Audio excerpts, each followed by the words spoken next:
അംറുൽ ജുദാമി തങ്ങളുടെ ഒരു ചരിത്രം പറയുന്നുണ്ട്. അദ്ദേഹം അറബികളായ തുർക്കികൾ, അതായത് ബാബിലോണിയക്കാരുടെ രാജാവാണ്. അറബികളായ റോമക്കാരെന്ന് പറഞ്ഞാൽ ഇബ്രാഹിം നബി അലൈഹി ഇസ്ലാമിന്റെ നാട്ടുകാർ, അതായത് ഇന്നത്തെ തുർക്കിയുടെ ഭാഗം, തുർക്കിയുടെ ഷാംലി ഉറുഫ, ഇറാഖിലേക്ക് സ്ട്രെച്ച് ചെയ്യുന്ന ആ ഒരു ഭാഗം, അവിടുത്തെ ഒരു വലിയ രാജാവായിരുന്നു ഫർവത്ത് ബിൻ അംർ അൽ ജുദാമി. അദ്ദേഹം മുസ്ലിമായി.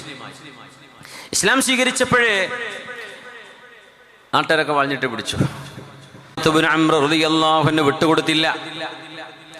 മഹാനവറുകളെ കുരിശിൽ തറച്ചു. അന്നത്തെ ഏറ്റവും വലിയ ശിക്ഷയാണ് കുരിശിൽ തറക്കുക എന്ന് പറഞ്ഞാൽ. ഈസാ നബിയെ കുരിശിൽ തറച്ചു എന്ന് വിശ്വസിക്കുന്നവരുണ്ട്, മുസ്ലിമീങ്ങൾ ഇല്ല. ഈസാ നബി അലൈഹി ഇസ്ലാമിനെ വമാ സ്വലബൂഹു വമാ ഖതലൂഹു, ഈസാ നബിയെ അവർ കൊല്ലുകയോ കുരിശിൽ തറക്കുകയോ ചെയ്തിട്ടില്ല, അത് മറ്റൊരാളായിരുന്നു എന്ന് ഖുർആൻ തന്നെ പറയുന്നു.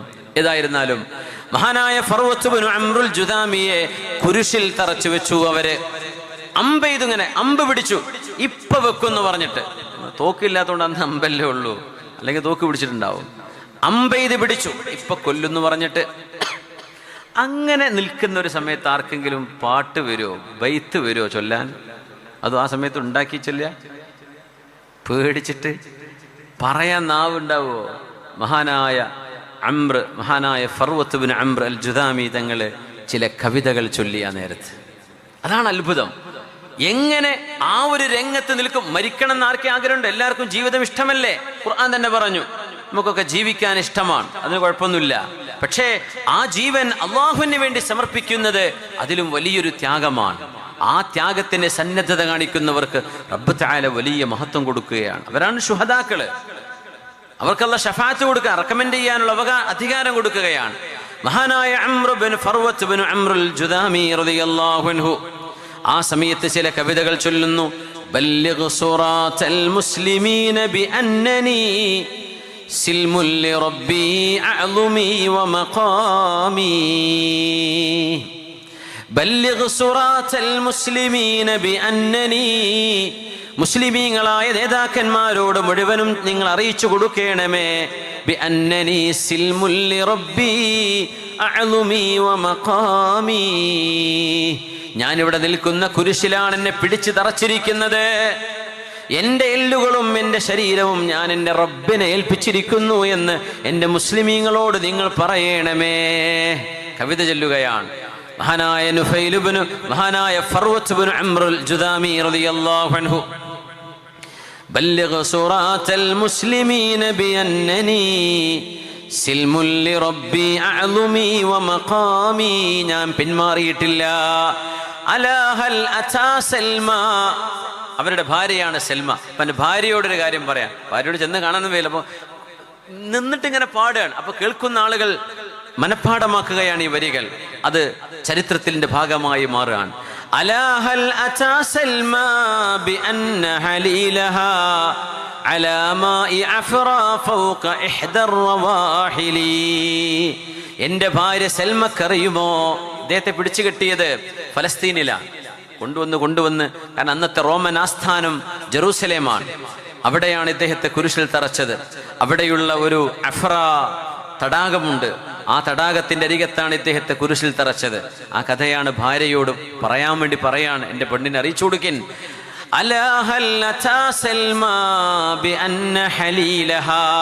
ഹലീൽ ഭർത്താവിന് പറയുന്ന വാക്കാണ് ഹലീൽ. എന്തേ? അല്ലാഹ് ഹലാലാക്കിയ പുരുഷൻ, അതാണ് ഹലീല്. സൽമയോട് പറയണേ, അവളുടെ ഭർത്താവ് അഫ്റാ തടാകത്തിന്റെ അരികത്ത് നിൽക്കുന്നുണ്ട് എന്ന് പറയണം. നല്ല ഒരു ഒട്ടകപ്പുറത്ത് ഇങ്ങനെ ഇരിക്കുകയാണെന്ന് പറഞ്ഞേക്കണേ. ഇവിടെ ഈ കുരിശിൽ തറച്ചതിനെ ഒട്ടകപ്പുറത്ത് ഇരിക്കണ പോലെ മഹാൻ കണ്ടത്. ഞാൻ നല്ല ഒട്ടകപ്പുറത്താണ്, ഇപ്പുറത്ത് അഫ്റാ തടാകമുണ്ട്, ഇപ്പൊ നല്ലൊരു സ്ഥലത്ത് ടൂറിന് പോയതാന്ന് പറഞ്ഞു കൊടുക്കണേ എൻ്റെ ഭാര്യ സെൽമയോട്. പേടിക്കണ്ടെന്ന് പറയണേ. ഇത് പറയാൻ മാത്രമുള്ള ആത്മധൈര്യം, ജീവനക്കൊതിയുള്ള മനുഷ്യ പ്രകൃതത്തിനപ്പുറത്തേക്ക് മഹാനായ ഈ ത്യാഗീവര്യനായ ഫർവ റളിയല്ലാഹു അൻഹു ചെയ്തതാണ് നമ്മൾ ചിന്തിക്കുന്നത്. ഇതും മനുഷ്യന് ചെയ്യാൻ പറ്റുന്നതാണ്. യാ അല്ലാഹ്. അലാ നാഖത്തിൻ ലം യുത്റഖിൽ ഫഹ്ലു ഉമ്മഹാ മുശദ്ദബത്തിൻ അത്റാഫുഹാ ബിൽ മനാജിലി.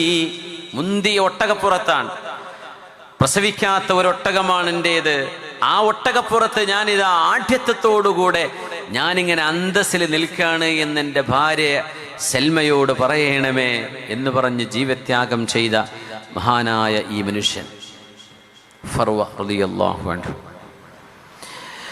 ഖുൽ അഉനബ്ബിഉകും ബിഖൈരിൻ മിൻ ദാലികും.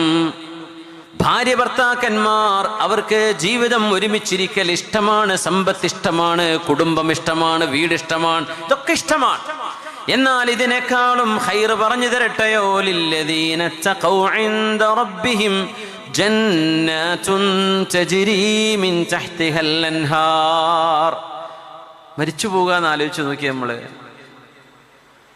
CH ഹൈദ്രോസ് മുസ്ലിയാർ നവറല്ലാഹു മർഖദ, ഉസ്താദ്മാർക്കൊക്കെ അറിയും. നമ്മുടെ പനങ്ങാങ്ങര ഉസ്താദ് വരുന്ന സമയത്തൊക്കെ CH ഉസ്താദ് അവിടെ ഉണ്ടായിരുന്നു. ഉസ്താദ് പത്രം കിട്ടിയാൽ ആദ്യം ചരമകോള വായിക്കുക. ആരൊക്കെയാണെന്ന് മരിച്ചത്, പടച്ചോനെ ആരൊക്കെയാണെന്ന് മരണപ്പെട്ടു പോയത്, അതിങ്ങനെ ഫുള്ള് വായിച്ച് അവർക്ക് വേണ്ടിയൊക്കെ അത് വായരുന്ന്, എന്നിട്ട് പിന്നെ ബാക്കി ന്യൂസൊക്കെ നോക്കുകയുള്ളൂ. അപ്പോൾ ഉസ്താദിൻ്റെ പത്രവായന കഴിഞ്ഞാൽ പിന്നെ കുട്ടികളൊക്കെ എടുത്ത് വായിക്കും. നമ്മുടെ ഷാജഹാൻ ഞങ്ങൾ ഒരുമിച്ച് പഠിച്ച ആൾക്കാരാണ്. ഷാജഹാൻ ഓർമ്മയല്ലേ, ലേബറിൻ്റെ മുമ്പിൽ പത്രത്തിൽ. അപ്പോൾ അന്നൊക്കെ ഒരാൾ മരിച്ചു, വയസ്സ് 45 എന്ന് കാണുമ്പോൾ അത്യാവശ്യം സമയമായിക്കണല്ലോ, 45ഒക്കെ ആയില്ലേ. ഇപ്പം ആലോചിക്കുക, പഠിച്ചോനെ അതൊക്കെ വളരെ നേരത്തെയാണല്ലോ. 45 എന്നൊരു വയസ്സായിട്ടില്ലല്ലോ റബ്ബേ. ഒരു 60 ആണെങ്കിൽ തന്നെ ഇപ്പോൾ ആവുന്നല്ലേ ഉള്ളൂ. അന്നേരം 30-35 മരിച്ചു. അൽഹംദുലില്ലാഹ് 35 ജീവിച്ചില്ലേ. പക്ഷെ നമുക്കൊരു ജീവിതം അങ്ങനെ മുന്നോട്ട് പോകും. നമ്മൾ ആ വയസ്സിലേക്കൊക്കെ എത്തുമ്പോൾ പഠിച്ചോനെ സമയമായിട്ടില്ലല്ലോ. കല്യാണം കഴിഞ്ഞ് പുതിയാപ്പിളിയും പുതുണ്ണുമായിട്ട് നടന്ന് പൂതി തീർന്നിട്ടില്ല, അപ്പോഴേക്കും കുട്ടിനെ കെട്ടിക്കാനായി അല്ലേ, അമ്മോശനായി. ഇത്രയേ ഉള്ളൂ ജീവിതം. ഇതുകൊണ്ടാ ദുന്യാവ് വഞ്ചിക്കുന്ന സ്ഥലം പറയുന്നത്. പൂതി തീരൂല, അതാ ദുന്യാവിൻ്റെ അവസ്ഥ. നമുക്ക് മതി വരൂല. 6000 അടിമ സ്ത്രീകൾ ഉണ്ടായിരുന്നൊരു രാജാവിൻ്റെ കഥയുണ്ട് ചരിത്രത്തിൽ. ഇബ്നു കസീർ എന്നവർ ഉദ്ധരിച്ചിട്ടുണ്ട്. 6000 അടിമ പെണ്ണുങ്ങൾ. ഇപ്പോൾ ഒരു പെണ്ണിട്ട് 2 പെണ്ണിട്ടാൻ പോതില്ല, ഒരു 3 കെട്ടാനും 4 ഷറയുള്ളതല്ലേ പെണ്ണെന്നൊക്കെ പറഞ്ഞ് ആ വേദമൊക്കെ വേണമെങ്കിൽ പെണ്ണുക്ക് കേൾപ്പിച്ചെടുത്ത് കുറേ സോപ്പിടാൻ നോക്കുന്ന ആൾക്കാരുണ്ടാവും. ഞാൻ പറയട്ടെ, നിങ്ങൾ 4 കെട്ടിയാലും പൂതി തീരൂല. അത് പിന്നെ 1 ഒഴിവാക്കി ഞാൻ 5ാമത്തെ 4 പറ്റുള്ളൂ ഒരു നേരത്തെ. അപ്പോൾ 1 തൊലാക്കല്ലിട്ടെങ്കിലും പിന്നെ 1 കല്യാണം കഴിച്ചാലോ. 6000 അടിമ സ്ത്രീകളെ അവരുമായി ഉടമസ്ഥന് ശാരീരിക ബന്ധത്തിൽ ഏർപ്പെടൽ ശറഅ് ജായിസാക്കിയ വിഷയമാണ്. അത് ഇപ്പം ഇങ്ങനെ അവസ്ഥിച്ചിട്ട് കാര്യമില്ല, അത് എന്നുള്ള കാര്യമാണ്. കഴിഞ്ഞു. ഇപ്പം ഭയങ്കര ചർച്ച നടക്കും യുക്തിവാദികളുടെ പേജിലൊക്കെ. ഒന്നും മിണ്ടാണ്ടിരുന്നൂടെ, കുട്ടികളെ കഴിഞ്ഞു പോയ കാലല്ലേ അത്. അന്ന് അങ്ങനെ ഉണ്ടായിരുന്നു. അന്നത്തെ ന്യായവും അന്നത്തെ യുക്തിയും അതിനനുബന്ധമാണ്. കാരണം അവർക്ക് ഒരു കുഞ്ഞു ജനിച്ചാൽ ഉടനെ സ്വാതന്ത്ര്യമാണ്. സ്വാതന്ത്ര്യം കിട്ടണമെങ്കിൽ ലക്ഷങ്ങൾ കൊടുക്കണം. പക്ഷെ കുഞ്ഞു ജനിച്ചാൽ അവർക്ക് സ്വാതന്ത്ര്യമാണ്. ഉമ്മ വലതെന്ന് അവനെ പറയാം. ഒരുപാട് അതിൻ്റെ പോസിറ്റീവ് സൈഡുകളുണ്ട്, ഇരിക്കട്ടെ. ഈ രാജാവ് ഇത്രയധികം അടിമപ്പെണ്ണുങ്ങൾ ഉണ്ടായിട്ട് മരിക്കണ സമയത്ത് എനിക്കിപ്പോൾ പൂതി തീർന്നിട്ടില്ല കേട്ടോ എന്ന് പറഞ്ഞ ആളാ. അതുകൊണ്ട് ഉലമാ രേഖപ്പെടുത്താണ്, മക്കളെ ദുന്യാവ് പൂതി തീരൂല, ഇതിങ്ങനത്തെ ഒരു ലോകമാണ്. അദ്ദുന്യ മതാഉൽ ഗുറൂർ. നമ്മൾ വിചാരിക്കും അത് കിട്ടിയാൽ മതി, iPhone 15 കിട്ടിയാൽ എൻ്റെ പൂതി തീരും. അത് 16 ഇറങ്ങുമ്പോൾ അത് കിട്ടേണ്ടി വരും, അപ്പോഴേ പൂതി തീരും. അപ്പോൾ 17 ഇറങ്ങും, പിന്നെ 20 ഇറങ്ങും. ഇതിനൊരു കണക്കൊന്നുമില്ലല്ലോ, എങ്ങനെ പോവല്ലേ. നമ്മൾ വിചാരിക്കും അത് മതി, വേറൊന്നും വേണ്ട. കല്യാണം കഴിക്കാൻ പ്രേമിച്ച് നടക്കുന്നത് എന്താ പറയുക പെണ്ണിനോട്? ചില പെൺകുട്ടികളൊക്കെ പെട്ടുപോകലാണ്. നീ ഇല്ല ഞാൻ മരിക്കും കേട്ടോ എന്ന്. അപ്പോൾ ഈ പെണ്ണിന് പാവം പഠിച്ചോൻ, ആ ചക്കൻ മരിച്ചാൽ പണിയാവുമല്ലോ. അങ്ങനെ തലവെച്ച് കൊടുക്കുകയാണ്. നീ ഇല്ലാതെ എനിക്ക് ജീവിതമില്ല. അപ്പം പിന്നെ അവരൊരുമിച്ച് എങ്ങനെയെങ്കിലും പ്രശ്നവും കച്ചറൊക്കെ കൂടിയിട്ടാണെങ്കിലും അവസാനം നിക്കാഹ് നടക്കും. അവർ 6 മാസം കഴിഞ്ഞാൽ അവൻ്റെ ആവേശം തീർന്നു. പിന്നെ വേറൊരുത്തിനെ കാണും, അപ്പോൾ അവളൊപ്പം പോവും. അപ്പോൾ അവൾ വടിയായി. എന്തേ? ഇവന് തോന്നാണ് ഈ ഒരുത്തി മാത്രമേ എൻ്റെ ജീവിതത്തിൽ സന്തോഷം തരാൻ കഴിയുള്ളൂ, ഇവളെ കിട്ടിയാൽ ഞാൻ വിജയിച്ചു. അതൊരു തോന്നലാണ്. അത് കിട്ടുമ്പോഴേക്കും ഇതിനപ്പുറത്തേക്ക് മനുഷ്യൻ്റെ ആഗ്രഹം, അത് നിയന്ത്രിക്കാനുള്ള തഖ്വയും ചിന്തയും അറിവും വിവരവും ദീനീ ബോധവും ഇല്ലെങ്കിൽ ഇത് നിയന്ത്രിക്കാൻ കഴിയൂല. സ്കൂൾ ഗ്രൂപ്പിലൊക്കെ ഉണ്ടല്ലോ, കോളേജ് ഗ്രൂപ്പുകൾ, 10ാം ബാച്ച്, 12ാം ക്ലാസ് ബാച്ച്. സർവ്വ കുടുംബിനികൾക്കും തലവേദനയായ വിഷയം അതാ. ഭർത്താവ് ആ ഗ്രൂപ്പിലുണ്ടോ? പഠിച്ചോനെ, എൻ്റെ ഭർത്താവാണ് ആള്. അതിഞ്ഞ് വല്ല കമ്പനിയായി പോവോ? ആ ഗ്രൂപ്പിൽ നിന്ന് മാറി പിന്നെ പ്രൈവറ്റ് ചാറ്റിലേക്ക് പോകുമോ? അങ്ങനെ എത്ര പോയി, എത്ര കുട്ടികളെ ജീവിതം കൊളായി. സ്കൂൾ ബാച്ച് ഉണ്ടാക്കിയതാ. അപ്പോൾ നമുക്ക് ഈ മനുഷ്യൻ്റെ സ്വതസിദ്ധമായ പ്രകൃതത്തെ നിയന്ത്രിക്കാൻ കഴിയുക എന്ന് പറഞ്ഞൊരു സംഗതിയാ ശറ ഇടപെടുക. ഫിത്രത്തിൽ ശറ ഇടപെടുന്നത് അങ്ങനെയാണ്. നിങ്ങൾ ഇതിനെ നിയന്ത്രിക്കണം. ഫിത്രത്തല്ലാഹ്, ഫിത്രത്തല്ലാഹ്, അല്ലാഹുവിൻ്റെ ഫിത്രത്താണ്.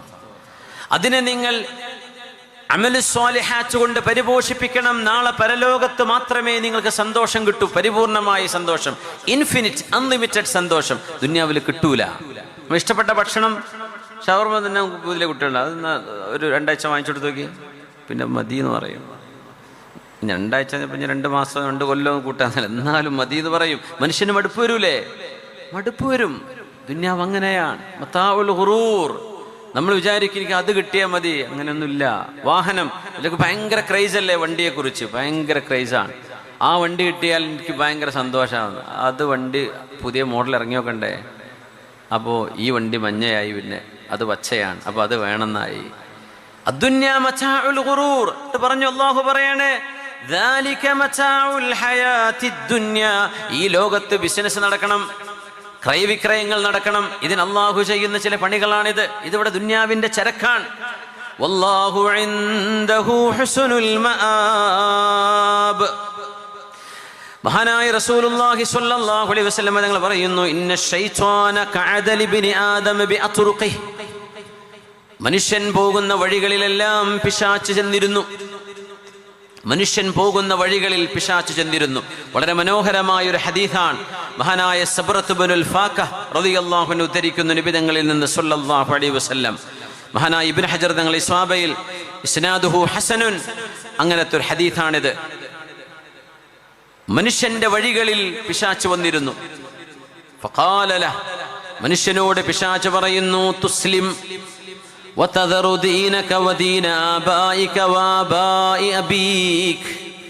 മുസ്ലിമല്ലാത്ത ഒരാൾ ഇസ്ലാമിലേക്ക് കടന്നു വരുന്നത് ഭയങ്കര ത്യാഗമാണ്. ഞാൻ പറയട്ടെ മുഅ്മിനെ, ഈമാനിൻ്റെ മധുരമൊക്കെ അറിയുന്നത് നമ്മളല്ല. ജനിച്ചപ്പോഴേ വീട്ടിൽ വണ്ടിയുള്ള ഒരാൾക്ക് അതിൻ്റെ രസം അറിയില്ല. ജനിച്ചപ്പോഴേ വീട്ടിൽ ഭക്ഷണമുണ്ട്, അവർക്ക് ഭക്ഷണത്തിൻ്റെ രുചി അറിയില്ല. പട്ടിണി കിടന്നിട്ട് കിട്ടുമ്പോഴേ അറിയുള്ളൂ. ഇസ്ലാം ജീവിതത്തിലേക്ക് ഒരു തത്വസംഹിതയായി സ്വീകരിക്കുന്ന, ഇസ്ലാം പുൽകുന്ന അമുസ്ലിമീങ്ങളായിരുന്ന ആളുകൾ, അവർക്ക് കിട്ടുന്ന ഈമാനിൻ്റെ മധുരം നമുക്കതിൻ്റെ 1000-1 കിട്ടുന്നുണ്ടോ എന്ന് ചോദിച്ചാൽ എനിക്കറിയില്ല. ഇല്ല എന്നാണ്. അവരനുഭവിക്കുന്ന ആനന്ദം വലുതാണ്. എന്തേ? വലിയൊരു കടമ്പയാണ് അവർ കടന്നു വരുന്നത്. പിശാച് പറയാൻ, തുസ്ലിമു, ഈ മുസ്ലിം ആവാണല്ലേ, വതദറു ദീനക, നിന്റെ മതം നീ ഉപേക്ഷിക്കേ, വദീന ആബായിക്, നിന്റെ വാപ്പമാരുടെ മതം, വആബാഇ അബീക്, നിന്റെ വാപ്പയുടെ വാപ്പമാർ, അവരൊക്കെ ആചരിച്ചു പോകുന്ന നമ്മുടെ മതം ഉപേക്ഷിച്ചിട്ട് നീ ഇസ്ലാം സ്വീകരിക്കുകയാണല്ലേ. റസൂലുള്ളാഹി തങ്ങൾ പറയുന്നു, ഫഅസ്വാ, പിശാചിന്റെ ഈ ചിന്തകളെ മുഴുവനും വകമറിഞ്ഞ് പിഴുതെടുത്ത് എറിഞ്ഞിട്ട് ഫഅസ്ലം, അവൻ മുസ്ലിമാവുകയുണ്ടായി. അവൻ മുസ്ലിമായി. മുസ്ലിമാവുന്നത് എളുപ്പമല്ല. നമ്മുടെ നാട്ടിലൊക്കെ ഭയങ്കര ഭീഷണികൾ ഉണ്ടാവും, ഭയങ്കരമായ ഭീഷണികൾ. ഇതൊക്കെ അതിജീവിച്ചുകൊണ്ട് ഇത് സത്യമാണ്, ഇത് ധർമ്മമാണ്, ഇതെന്റെ നാളത്തെ വിജയത്തിന്റെ കാരണമാണ് എന്ന് ബോധിക്കുന്ന ഒരാളെ എന്ത് ചെയ്തിട്ടും പിന്തിരിപ്പിക്കാൻ കഴിയും. അത് മനുഷ്യന്റെ ഒരു ഡിസിഷൻ മേക്കിംഗ് ആണ്. You make a decision, no one can change it's but you. അത് നിങ്ങൾ ഉറച്ചെടുക്കുന്ന തീരുമാനം, അതിന് അല്ലാഹു നൽകുന്ന പ്രതിഫലം വലുത് തന്നെ.